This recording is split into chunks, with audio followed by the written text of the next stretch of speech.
And welcome to another edition of the Nerdy Agent Podcast in our new studio in downtown Hopkins. Although I recently learned that they also recorded the podcast last week in this studio. So it's not the first time, but we're working on framing shots. So this isn't going to be exactly how it looks. We're going to have a huge suite advisory sign behind us. But we're super excited to have this up and running because it is better than us just sitting in those the high chairs outside this wall with a white background. And this is our first podcast with all of us being 30 years old. Oh, it is? Yes, it is. And we will only do the all 30-year-olds podcast for a few more months. Only all of us being 30 or older. No, in our 30s. In our 30s. Yeah, 30. But yeah, year 30. I just want to make sure we understand next that May nobody else here Next is May, 30. Josh is out. I'm out. But I'm the only 30-year-old. They're both mid to late 30s. To be clear, we're triplets, if you guys didn't know.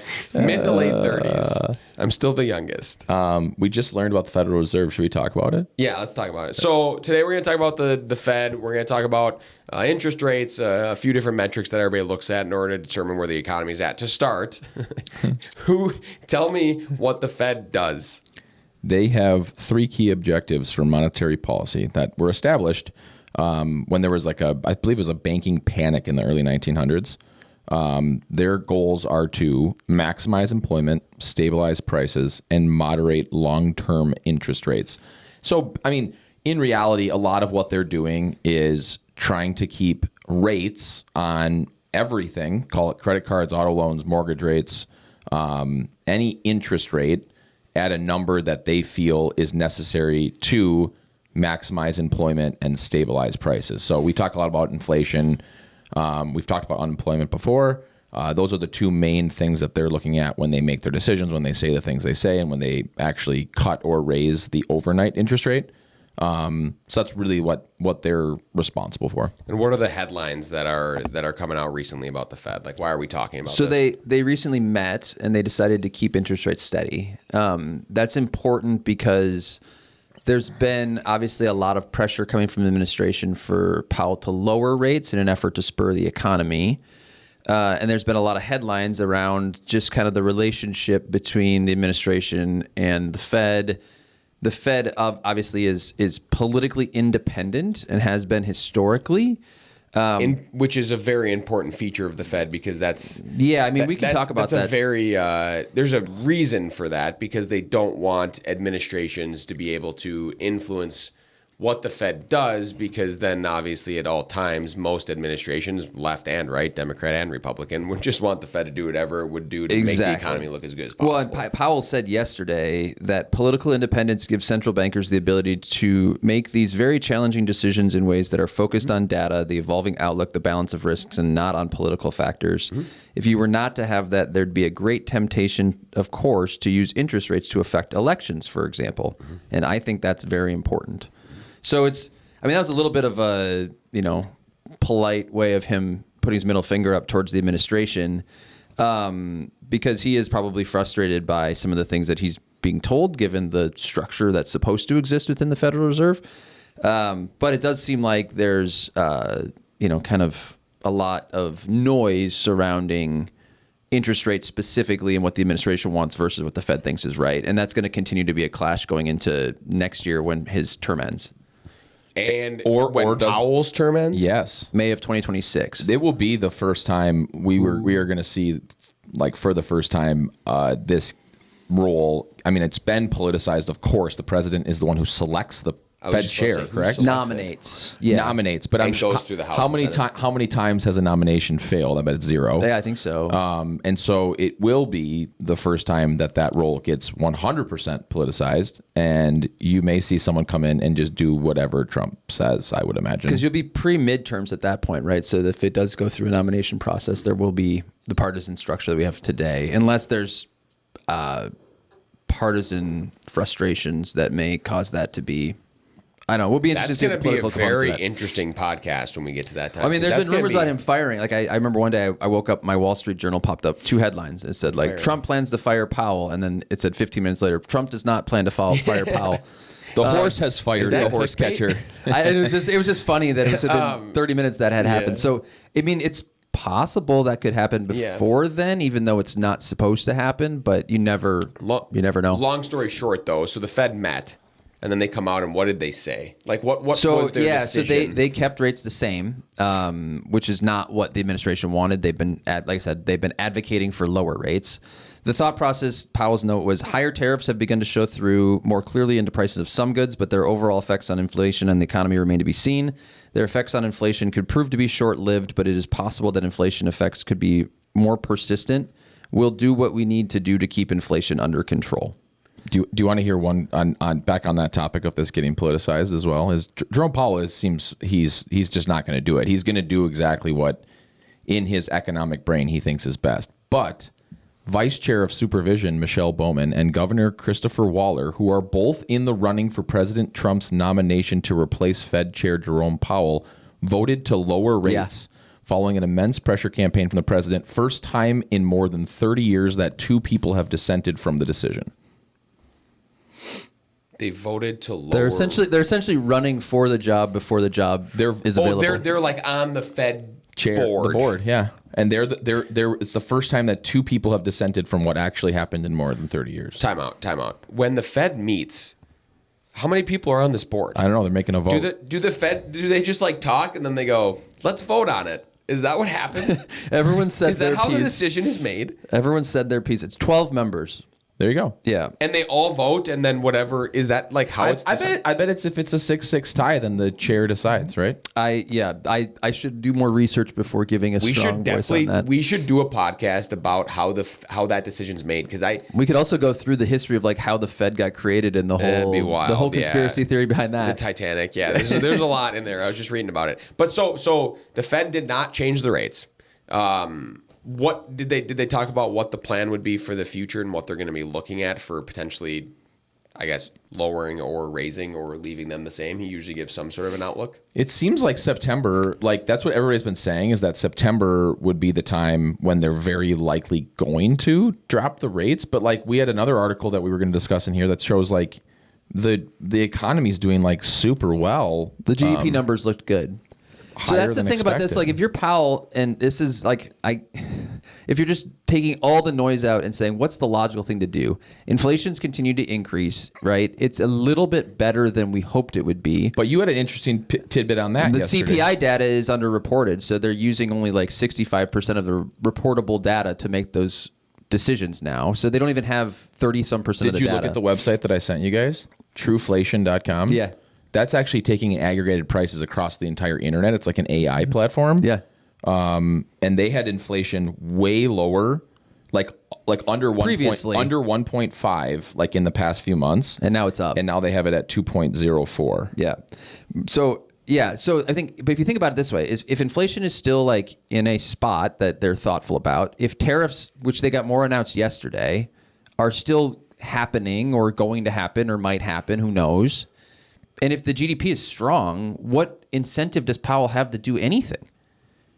Right? Like the incentive structure, if you have an unbiased person in the chair, is to say, like, let's just I don't like the word incentive necessarily. Why would he do anything? Because if he did change something, it might go out of whack. Why would you try to impact, like, if you lower rates, inflation could come up. Tariffs could cause inflation to go up. That's the one thing he's trying to control for.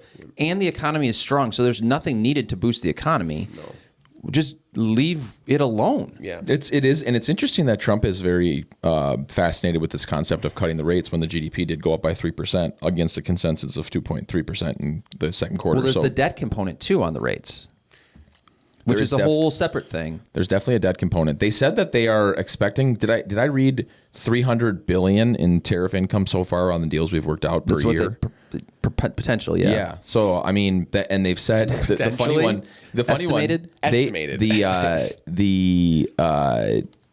said $300 billion, and then there's also another thing floating around that Trump's thrown out there. He's got so many just wild ideas to give like $1,000 back to every household from the tariff income that we're earning. Yeah, which. No matter what, I think it was like we talked about how inflation is a problem because of all the money people just got handed. Doesn't that do nothing? I don't know. If you give every single person $1,000, isn't it like giving them all $0? Well, I think we've learned because inflation will go up. Well, yeah, you should but yeah, you could give $1,000 to the bottom 25% But income earners, and then you'd affect something maybe, right? We've learned that both Democrats and Republicans saw that it was pretty beneficial to just give people money. Like that politically, like, Sure. So like if you give everybody $1,000 and then sign it with Donald Trump's signature on it, like that's going to look really good for you when this check shows up in the mail and you're like, wow, this guy just gave me $1,000. The problem is there's a lot of time between now and the next election, right? And so then, like, let's say you give everyone $1,000, then inflation goes crazy again, and then everyone's mad about inflation being too high. There's just so many risks here that I don't fully understand. You wonder if sense. the people that are affected by getting the $1,000 aren't fully, like, they don't notice the inflation as much, right? Because inflation is more. Like when someone gives me $1,000, it's like, oh, you gave me $1,000. Now I'm gonna go buy some Pokemon cards. But when like the That's price what of, happened. But like if the price of eggs goes 20 cents higher, Well, everyone loses their mind. you just don't. It's like I need to get chicken. I'm saying, I need to get do you chickens. notice that as much though? I think now everyone is. I mean, They Luke, do. For eggs specifically, but I'm talking. do you remember when eggs went up by like it was like the eggs are $4 now? They used to they be were $2. blaming Joe Biden for egg prices. They're so high. I mean, we're paying 25 cents more. I'm going to go out and I'm going to farm with some chickens. Like I cannot afford these eggs. What am I going to do about this? I've looked at the numbers, and you're better off buying the eggs from the store. Go to. We definitely get fresh eggs from a farmer. But Do you sidebar, actually? That yeah, we do. sounds sweet. But also, I get it from like my co-op. gas is the same thing. It's like gas goes up. People freak out. 50 cents a gallon, and everyone's like, "What are we gonna do about this gas?" It's like that costs you an extra $200 a year. Like, what are you so crazy about right now? Yeah. So here's a fun quote, and this is just to keep this conversation I was gonna similar say on back the to the rails. Fed. Well, in the same conversation, the last month, Trump said about Powell, "We have a man who just refuses to lower the Fed rate. Maybe I should go to the Fed. Am I allowed to appoint myself? I do a much better job than these people." It's wild. You can't what make is this this? stuff up. And so what is this? You know. What does this mean for real estate? What I will say, we'll get to that. What I will say is when we're looking to hire employees here at the Advisory Realty Group, the number one quality that we look for, what is it? We look for doers. Yeah. People that will get stuff done. I can't fault him on the fact that there's a lot of stuff happening all the time. He's really doing it. Whether we agree with He's what he's doing or things. not. Doing things. He's doing lots Yes. of things. Well, last night he had more tariffs. You could I know. maybe argue European that. Union. You could maybe argue that for South Korea. For South Korea. 16 months, Powell hasn't done anything. That's his job. Does though. he even work? He's been golfing. Yeah. He's, He's No, renovating. I'm just- He's renovating the I'm Federal joking. Reserve, $2.5 billion. Yeah, I'm just joking. We're getting off topic. He's helping ensure that things stay on the rails. So how does this affect real estate though?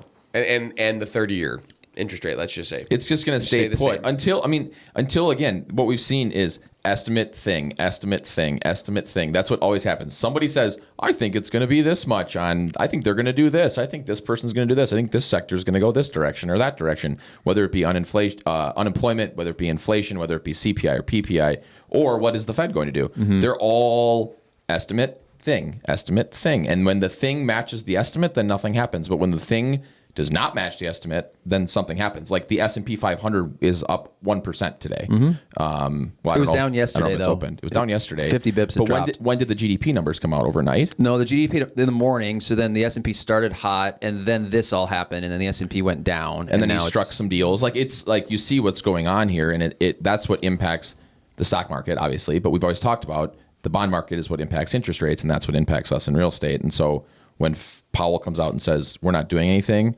maybe there's some muted response in the bond market from these two people that might be nominated.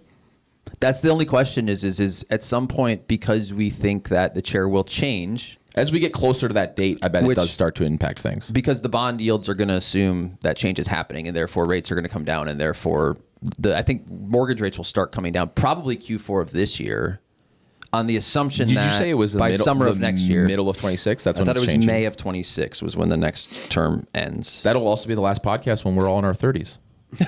So we can do that one for our first Josh in his 40s podcast. We have one 30-year-old in the room and two mid to late 30-year-olds in the room. If Powell comes out, let's say in September, and the overnight rate does get lowered because they like how stuff's looking, let's just say, is the 30-year is there going to be It's a gonna go pretty down. quick, like pretty quickly? Usually there's an overreaction from what we've seen. I mean, the rates... Because it's 6.75 today is what I saw on Mortgage News Daily. Yeah. So like it could jump to 6 pretty quickly or 6.25. I think you could see some massive swings, and that's our issue. I mean, we've talked about all the time with the polarized aspect of our political system right now is that you better like buckle up and hang on because everything just moves so fast. I mean, Trump came out with all the tariff stuff, and immediately people are like, the stock market, the economy is going to tank. The S&P 500, I don't know if you guys remember, this was 6 months ago, went down to 4,800. Yeah. No, it was more than that. In a day. 10 in a day. Yeah, it went down like 15 to 20 over a week, and now it's back. Yeah. It's back up 30% from that low. Yeah. I mean, it's really wild. So just to give this like some actionable, because I think this is just a lot of information, which is helpful. And you guys, the economic talk is great, but sometimes can be a little bit in depth for the standard consumer of this podcast. Maybe. What do you? He said he's a terrible Fed chair. I was surprised he was appointed. Trump told reporters in the Oval Office, despite nominating Powell himself in 2017. I think one important thing we could talk about. We talk a lot about like real estate agents listening to this. How can you add value for your clients? One thing that I'm pulling from this right now, there are clients that we have that are say at 7.5. I'd bet. Yeah. There's a 7.5% interest rate. Those clients, if you know they're at 7.5 or you have your lender and you know there's a chance, and we say in September, if they do make something happen or all of a sudden they're starting to think that Trump's going to appoint one of these people that's going to drop it and we do see wild swings, it wouldn't be a bad idea to reach out to your clients and say, hey, wouldn't be a bad idea to like start the application process for a refinance. So you're first in. So you can say, hey, they swung to 6, lock. Yep. And then I'm going to get it because the second they swing to 6, next day they're going to go right back to 6.5, and then you might not have a chance. Huge value add, yeah. And I think too, if you have buyers that maybe have been poking around doing something, it might not be the worst idea to get them prepared. Especially, I think, like all of us are far enough along in our career that we're working with seller buyers. Mm-hmm. It wouldn't be the worst idea to say, hey, if we could get you into a situation where you're buying, on the way down and on the rates. And then as the rates are still down, that you're selling down there when it really picks up when everybody else gets the news through there, right? So you're selling. It's almost a little bit of an arbitrage scenario. We did that a fair amount. I mean, as the rates started to really go down during the COVID years. The reason that's important to get ahead of is because it takes 3 weeks to get your house ready. So you got to start now if you're going to be planning for that. I mean, strategically, we always say Q4 is your best time to buy, right? Especially if no matter what, it's your best time to buy. If you're going to sell right away, then maybe it's not the best time to buy if you're selling in a bad market and buying in a bad market. But if you could theoretically, I would think that all of this happening says rates are going to be where they're going to be probably through the end of the year, barring changes that we don't foresee. They might make in September. Yes, but we're going to continue to see the pressure on the Fed to make these changes. We're going to continue to see this escalation of war of words. At some point, it's going to come to something. I got to imagine that the Fed is going to reduce rates at some point leading into 2026. And when the new person comes in, it's definitely going to happen. It might happen fast. So with all that said, right now, if you can get through Q4 when the market slows down and buy at the higher rates, you're probably this is probably even a better time to buy in Q4 than it ever has been. Because May of 26, when they come down, it's going to become chaos. That is, I think. So like you're going to you want to beat next spring, next summer. Yeah, you're not wrong. I wonder. We do need to figure out what that voting thing is, because like if Powell just gets to make the decision, like what if the next person comes in and just says like the rates are 0 now? I don't think it's not that simplistic, but who appoints the board members? I don't know. That'll be interesting. On terms? We're gonna do that later on. Today we got a little bit long, so we're gonna lock it up. That's all we have. But first, not it's done. kind of a public service announcement, but I think we all should probably go get a Celsius from the bucket out there. And we might get some energy, but we may get vodka. There might be high noon in the Celsius. So public service announcement, be careful. How do you possibly recall? Can you tell everyone what's going on first? You should. Celsius, High Noon came out and made a statement and said, hey, if you buy a Celsius, it might have high noon in it. That's what they said. Nothing else. That's It might be a high noon. So you shouldn't be giving children Celsius. That's actually good. To be clear though, guys, you shouldn't be giving kids Celsius no matter what. It's got a lot of caffeine in it. This is but now if you give your kids Celsius, maybe just for a couple months, give them Monster. The way you said that, Luke, it was for the real estate agents out there. It was like an affiliated business disclosure. It's like we're just disclosing that it might be in there. We're not telling you what to do. Yeah. How do you just a disclosure? How do you recall that many? I don't know. I'm gonna go try one right now. Maybe it's a high noon. It'd be really fun if I got a high noon in a Celsius. It's like a Red Bull vodka. That's all we have this week. Well, it's not. There's not Celsius mixed with high noon. It's just a high noon. That's all we have this week on the Nerdy Agent Podcast. And as always, remember, be better. Bye-bye.